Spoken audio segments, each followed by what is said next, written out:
Welcome to the Human Capital Innovations Podcast, your go-to source for personal, professional, and organizational growth and development. We hope you tune in often for all things people management, organizational development and change, organizational leadership, and social impact related. Maximize your personal and organizational potential with Human Capital Innovations Podcast.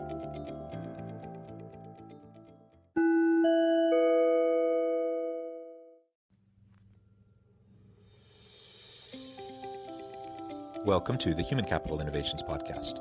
In this HCI podcast episode, I talk with Kugell about COVID-19, vaccine mandates, and employment laws affecting employers.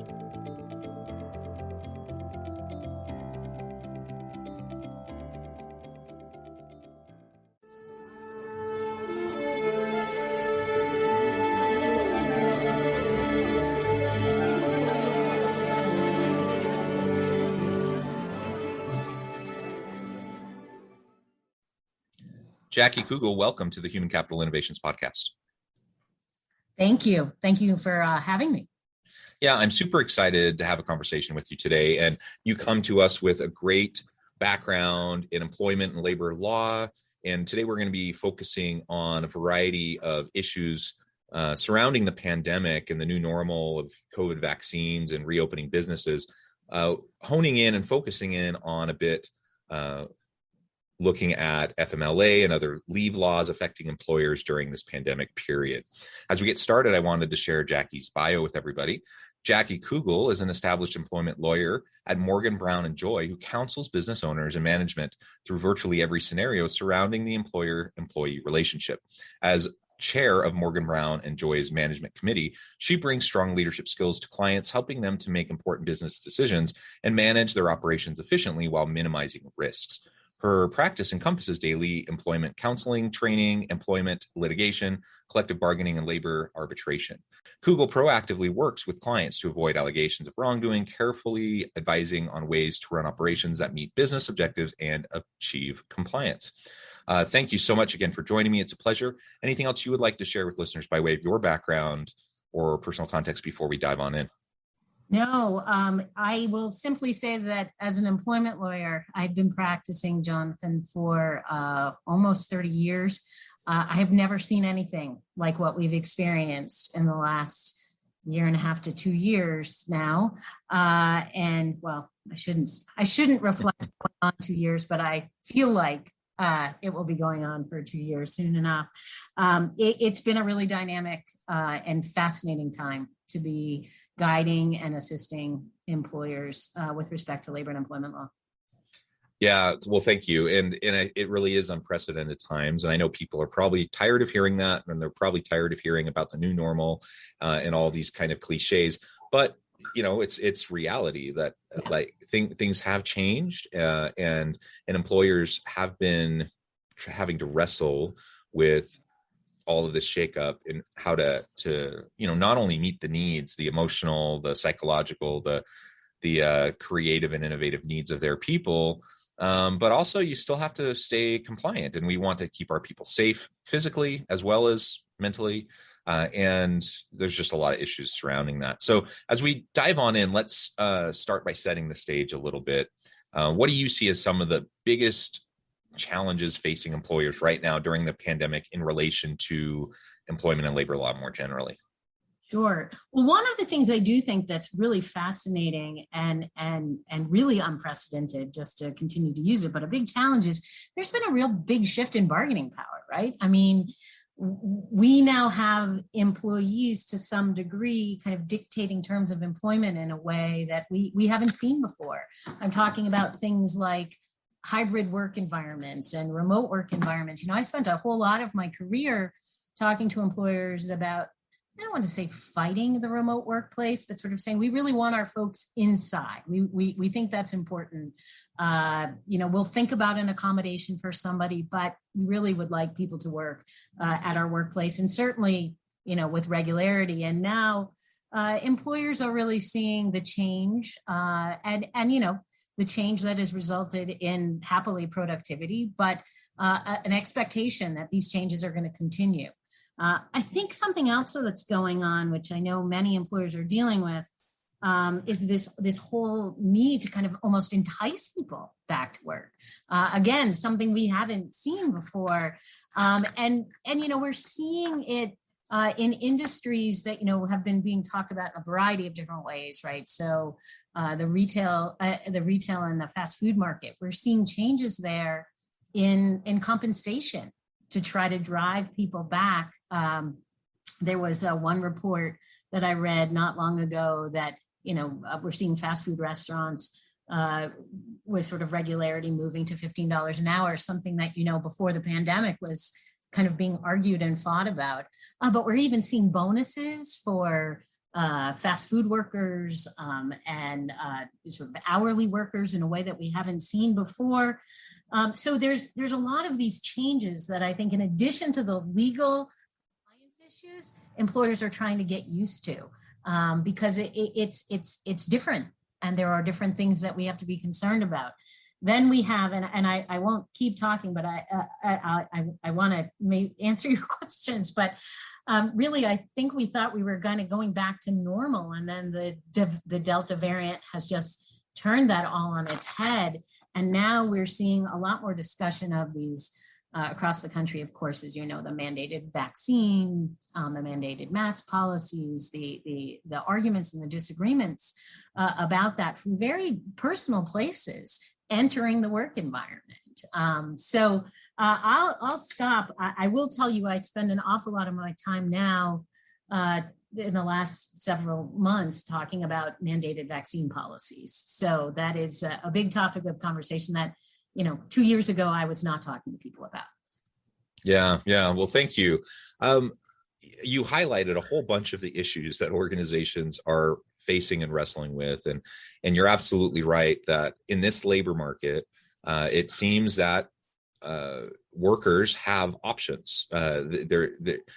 Companies are having a hard time finding people. And so, of course, that's driving up wages, that's driving up perks and benefits, things like continuing to work remotely. And just so many people are just saying, no, I'm not doing that crappy job and doing it on site when I can, for low pay. And then when I can actually just do something more flexible with better pay and keep myself physically safe. And so these are the types of arguments coming from the employee side, the worker side, of course. And so there's a bit of a tension there, and it'll be interesting to see how it plays out.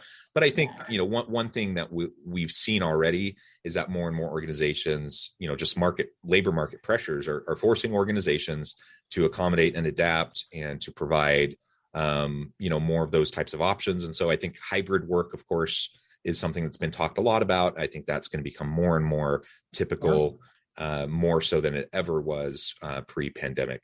The other thing you just raised, which I think is really important to note, is the COVID vaccine mandates and or mask mandates in the workplace. And maybe you can speak to that for a moment from a legal framing. What do leaders have to think about and be concerned about in terms of, on the one hand, employee freedoms, right? And freedom of conscience to not get a vaccine, for example, if they feel like strongly against it, versus the expectation that they create a physically safe work environment for everybody. And they don't want everyone coming back to the office when there's a virus running rampant. Yeah. So look, this is the one sentence, right? We're going to mandate vaccines. Seems like it should be okay. That's a simple sentence, and housed within that are an enormity of employment law issues for an employer to think about. And I'll emphasize, particularly a company that is multi-jurisdictional, meaning in various different states, because where you are today, where your business is located, drives the answers to some of the questions you just raised.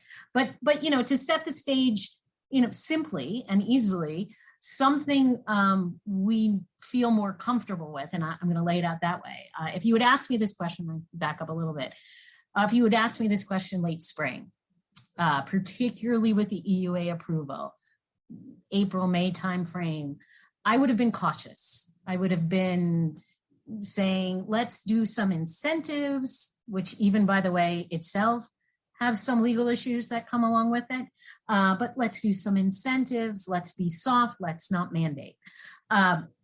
I will say a few months later, and I am 180 degrees away, again, with caution as to where you're located.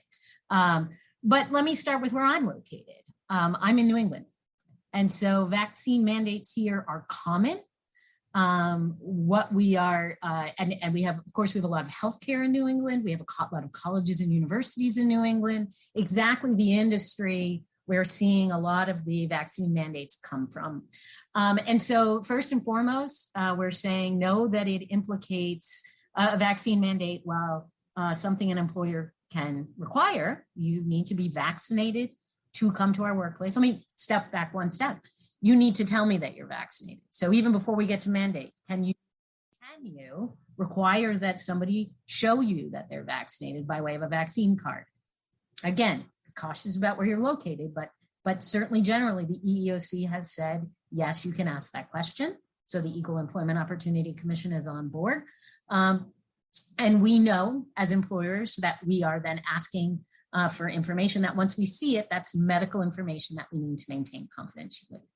If we then move to the vaccine mandate, we also, and even with just even the showing and what is the result of that, we need to know that we're implicating issues of potential religious and disability accommodation, and potentially even pregnancy-related accommodations. So these are issues where we just need to know and have processes as employers to handle appropriately.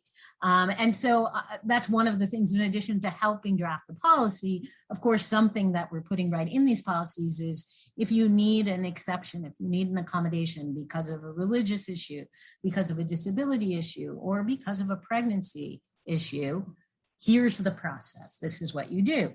First and foremost, though, you lay it out there in a confidential way through this process as an employer that requires an interactive dialogue to assess whether or not this exception or accommodation can be provided. And on the religious side, we're going to be evaluating, is it a sincerely held religious belief?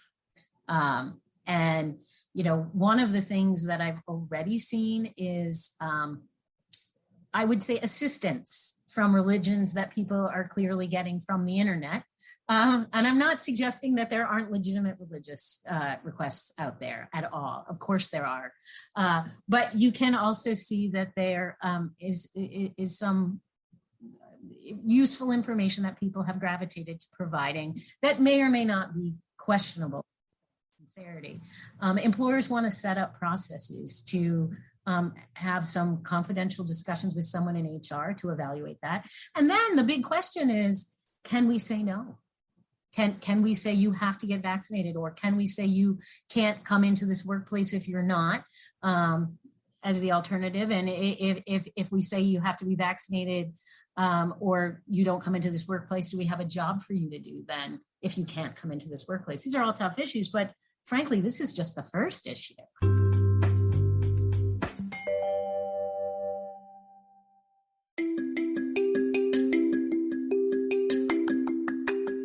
I'm excited to announce the publication of my new book from HCI Press, Bluer Than Indigo Leadership, The Journey of Becoming a Truly Remarkable Leader. Early in my adult life, I learned about an Asian proverb that translates as bluer than indigo. If you think about the color indigo, it is a brilliant, deep, and vibrant blue, what some would call the bluest of blues. To have something that is bluer than indigo is rare and truly remarkable. Contrary to popular myth, there is no one-size-fits-all or cookie-cutter approach to effective leadership. There's no silver bullet, no secret sauce, no go-to model that will solve all of our problems. The truth is, great leaders have all had their unique strengths and flaws, and have all had to discover and then pave their own distinctive path in their life's journey to fulfill their leadership potential. Bluer Than Indigo Leadership will help you discover your own path and explore those ordinary, everyday actions that will help you respond to an uncertain future and produce extraordinary results for individuals, teams, and organizations.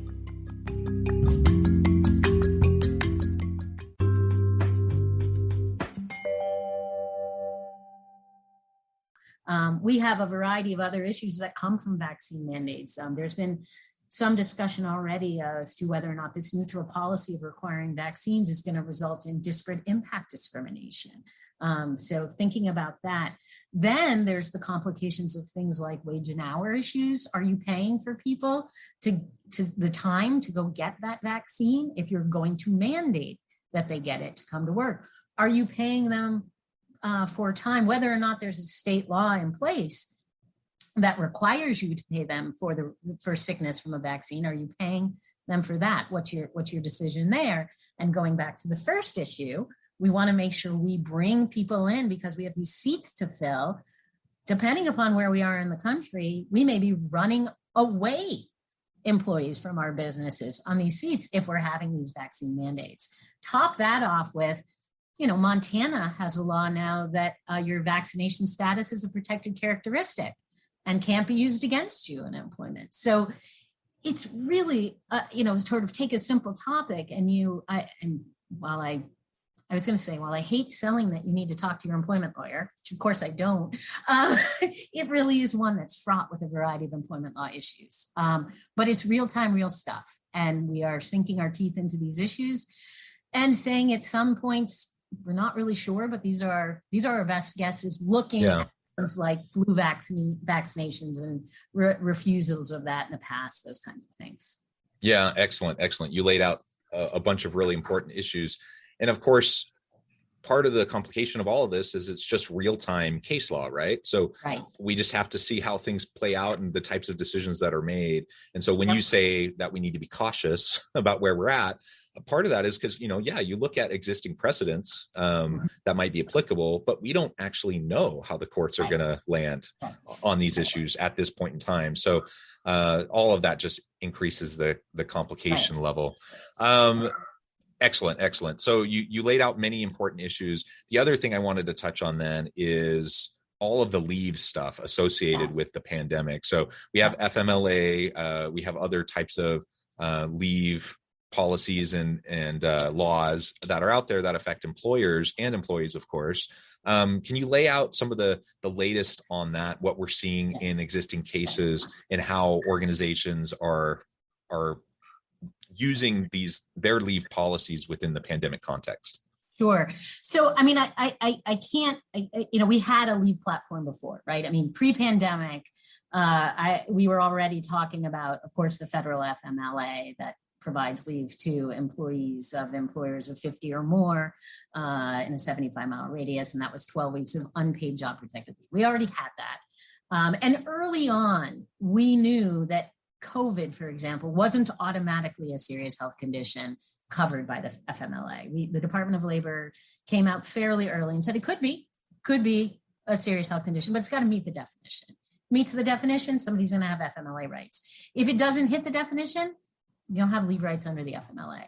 Then we, of course, also got the FFCRA, the Federal Family Coronavirus Response Act, which provided this sort of new set of paid leaves for a variety of reasons related to being sick from COVID, from being quarantining from COVID, from having to stay home with your children as a result of COVID. But the requirement that law be in place, or that leave be in place, and that was for employees of employers with less than 500, expired at the end of December of 2020 with the option to carry it forward into 2021. And I will tell you that most of the employers that I work with who were having to work under that law did not necessarily extend it. Part of the reason at the time, earlier this year, there was some questions about, can we pick and choose kind of what we like from that law and what we couldn't? And given sort of uncertainties around that, a lot of businesses sort of just focused on providing their own set of leave, even though it might not have any tax credit or reimbursement entitlement, which the FFCRA, of course, had.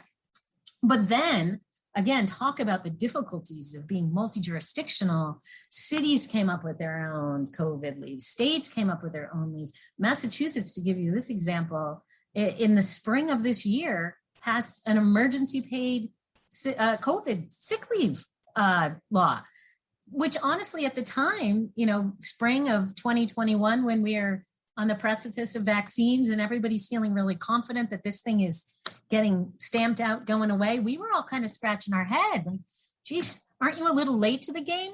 Not at all. It's been a very useful tool for many that goes through the summer, which is truly a paid leave law that is provided to folks for a variety, again, of COVID-related issues, including time to get the vaccine, time to recover from illness for vaccine.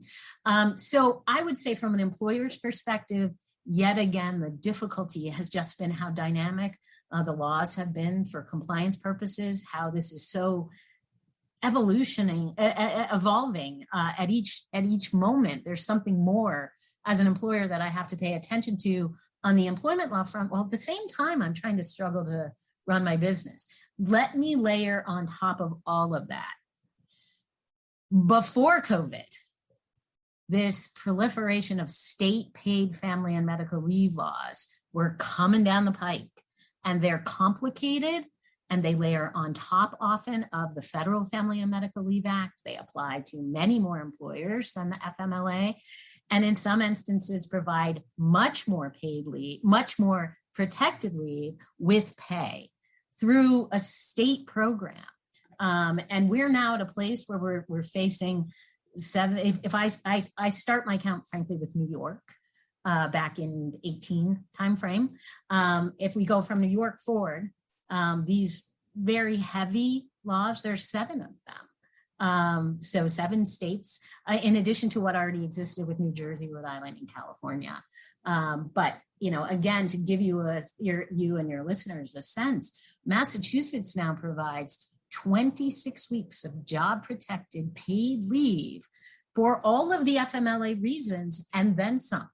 The family members that are protected for which you can provide care include siblings and grandchildren and grandparents. And it is a law that applies to employers as little as, a few employees, by the way, you don't have to work there for 12 months to get the benefits either. So that's been, I think, a real struggle in many instances, that we were already challenged with this before we had to deal with all of the moving pieces of COVID.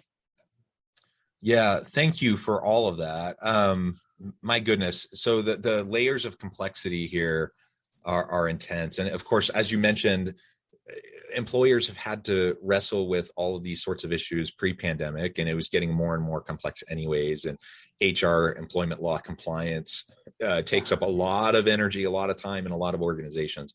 So we've just added to that level of complexity. Now, with all of this in mind, so we have all of, this COVID context, we have vaccine mandates, we have leave laws.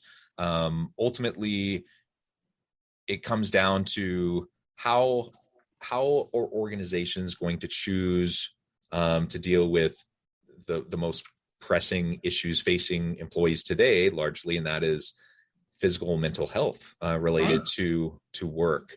And whether that means virtual, in the office, hybrid, or whatever. As we close out our conversation today, what are any of the other major workplace issues that you see employers facing as they're trying to manage their employees within this context, this compliance context, this health and safety context, and just, trying to do right by employees, but also keep the doors open? Right. Well, look, I think compliance is absolutely the name of the game, right? I don't represent an employer who doesn't want to make sure that they're affording the employees their legal rights and entitlements. So staying on top of that from an employer's perspective is important. But I would also say, if I really need to bring this down to kind of what do we need our employers to pay attention to, it's not different than before. Primary for me, as I'm talking to employers, is talking to our employees about how they're doing, both how they feeling about their job and, how is everything going, and communicating, but performance management. We, in all of this, we've kind of lost sometimes this real need to make sure our employees are both doing well and understand expectations. And, a whole lot of, and I'm not going to say, doing well at your job cures all ails, but certainly if you're feeling down and you're feeling blue, but you're hearing from your boss that you're doing a good job, that's a real positive stroke that helps. And also, if you're hearing from your boss, look, you're doing well on some things, let me help you on some other things.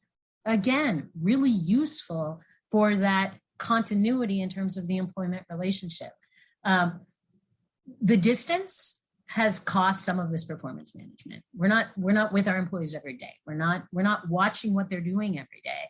And so unfortunately, we're getting to these places where we're silent, and then we're at much more tense places with our employees. And that fuels this anxiety, that fuels the difficulty in employment. It's a bad look for the other employees if they learn that somebody who they thought was doing just fine suddenly is gone. Not to mention that the lack of performance management, from my perspective, in managing litigation is really hard. If I'm going to defend an employer, but there's no performance management to speak of, it becomes a little bit more difficult if we're saying the reason we let this person go was for performance. So I do think actually the full circle in all of this is, there's a lot of new and a lot of important stuff to pay attention to, but some of the old basics, the old standbys are more important than ever. Yeah, I completely agree. We can never look past the foundational elements of good people management and good organizational leadership. And a lot of it's just not rocket science. I mean, legal compliance is complex. There's plenty of complexity. There's plenty of strategic complexity here. But when we're just talking about just the basics of having employment and performance discussions with your people on a regular basis, providing coaching and feedback, and just all of those basic fundamentals, doing them consistently, doing them well consistently will make all the difference in the world and will save you a world of heartache for the employees and for the employer, as you try to navigate all of these complex times that we're in. Well, Jackie, it has been a real pleasure talking with you today. I really appreciate all of your insights. Before we wrap up, I wanted to give you a chance to share with listeners how they can get connected with you, find out more about your firm and the work that you do, and then give us the final word on the topic for today. Great. Well, thank you. So anybody wants to talk about any more of this exciting information, or we can be of any assistance, I'm at Morgan, Brown & Joy in Boston, Massachusetts, www.morganbrown.com. And I'm Kugell at morganbrown.com. But look, the word of the day, I do think, is really being mindful that our employees and our human capital are really, really important. And a piece of that is compliance. A piece of that is being human. And a piece of that is knowing that our business is really important to our employees as well as ourselves. And that is, for me, the word of the day, but if I can assist anybody in any of these various employment laws, Morgan, Brown & Joy does do work outside of New England and Massachusetts as well. Wonderful. Thank you, Jackie. It's been a pleasure. I encourage listeners to reach out, get connected, find out more about what Jackie and her team can do for you. And as always, I hope everyone can stay healthy and safe, that you can find meaning and purpose at work each and every day. And I hope you all have a great week.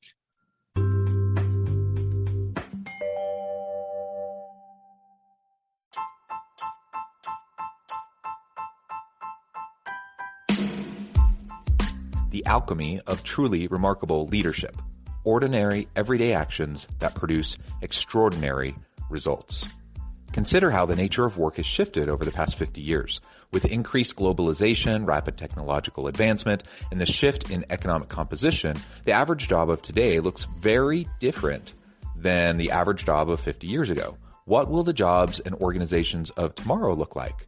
Moreover, what does this all mean for organizational leaders?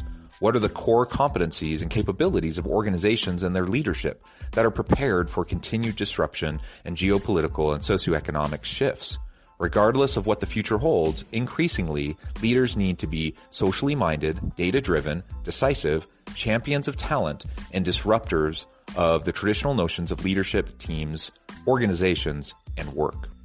The alchemy of truly remarkable leadership will help you to explore your own leadership competencies and capabilities and consider ways to apply and implement them into your workplace and personal life.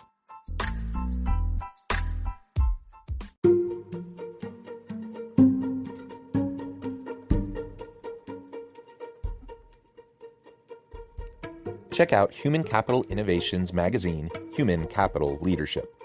Human Capital Leadership is a free, interactive e-magazine with the mission to help individuals, leaders, and organizations find innovative approaches to maximize their human capital potential. We publish issues quarterly in August, November, February, and May. Take a look at the latest issue and let us know what you think.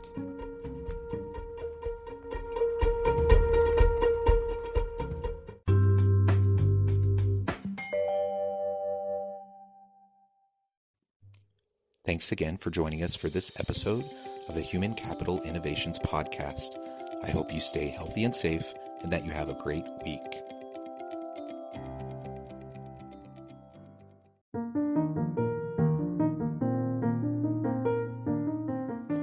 Check out our new weekly LinkedIn newsletter, Alchemizing Human Capital, exploring industry trends via original research and interviews with executives and thought leaders from across the globe.